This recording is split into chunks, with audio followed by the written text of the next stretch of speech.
ప్రేమ అనేది 2 అక్షరాలు. కానీ ఈ ప్రేమలో అనేక చరిత్రలు ఉన్నాయి. ఈ ప్రేమ కోసం ఎందరో ప్రాణాలు త్యాగం చేశారు. మరికొందరు అయితే ప్రాణాలు తీశారు. ఇంకొందరి ప్రేమలు మధ్యలోనే మసకబారిపోయాయి. దానికి కారణం వారి కుటుంబ సభ్యులే. పిల్లల ప్రేమను తల్లిదండ్రులు ఎవరైనా సరే చాలా వరకు అంగీకరించరు. ఒకవేళ అంగీకారం తెలిపినా ఎన్నో అడ్డంకులు, ఆటుపోట్లు ఎదురవుతూ ఉంటాయి. వీటన్నిటి దాటితే ఆ ప్రేమ పెళ్లి వరకు వెళ్తుంది, లేదంటే మధ్యలోనే మసకబారిపోతుంది. ప్రస్తుతం సమాజంలో తల్లిదండ్రులు వారి ప్రేమను అంగీకరించకపోవటం వల్ల చాలామంది ఆత్మహత్యలు చేసుకున్న ఉదంతాలు ఉన్నాయి. అయితే ప్రేమించిన పాపానికి ఓ యువతని 25 సంవత్సరాలు గదిలో బంధించి చిత్రహింసలు పెట్టింది ఓ తల్లి. ఈ విషాద సంఘటన ఏమిటో తెలుసుకుందాం. ప్రేమలో వారి కుటుంబ సభ్యులు ఒప్పుకోకపోవటం వల్ల చాలామంది ఆత్మహత్యలు చేసుకున్న సంఘటన ఎన్నో ఉన్నాయి. అందులోనూ ఆడపిల్లల విషయంలో అయితే మరీ ఎక్కువగా నిబంధనలు పెట్టి ఉంచుతారు. అయితే ఆ యువతి ఒక వ్యక్తిని ప్రేమించినందుకు 25 సంవత్సరాలు ఒక రూమ్లో బందీగా చేసింది ఆమె తల్లి. ఇది మానవ చరిత్రలోనే చాలా విషాదకరమైన సంఘటనలో ఒకటిగా చెప్పవచ్చు. ఈ సంఘటన గురించి వింటేనే కన్నీరు వస్తుంది. అయితే ఈ సంఘటన ఇప్పుడు జరిగింది అయితే కాదు, 19వ శతాబ్దిలో ఫ్రాన్స్ దేశంలో జరిగినది.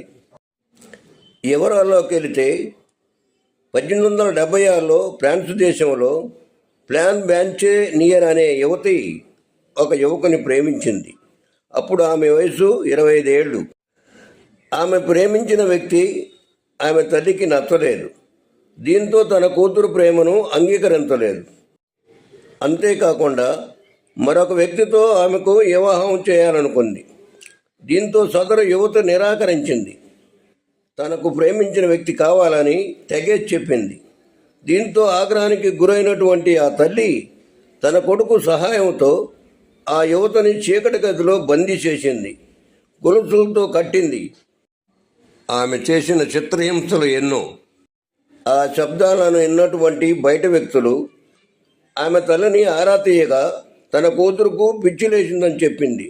దీంతో బ్లాన్చే 50 సంవత్సరాల వయసు వచ్చే వరకు ఆ చీకటి గదిలో బందీగా ఉంది. ఆ యువతకి వారింట్లో ఒక పని వ్యక్తి ప్రతిరోజు ఆహారాన్ని అందించేవాడు.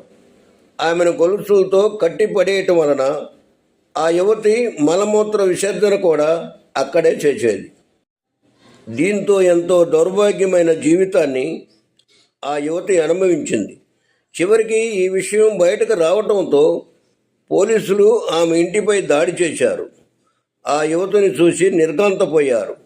చూడని పరిస్థితి, మాటలు రావటం లేదు, నడవటం లేదు, గదంతా దుర్వాసన. లోపలికి వెళ్ళటానికి పోలీసులకు భయం వేసింది. గదంతా పురుగులతో నిండిపోయి ఉంది. పోలీసులు ఆ యువతిని సురక్షితంగా బయటకు తీసుకొచ్చారు. ఆమె తల్లిని, సోదరుని అరెస్టు చేశారు. ఈ దారుణమైన సంఘటన ప్రపంచం మొత్తం చర్చనీయాంశంగా మారింది. దీంతో సదరు తల్లిని ప్రపంచమంతా అసహ్యించుకుంది. తర్వాత సదరు యువతి 12 ఏళ్ళు బతికి మరణించింది.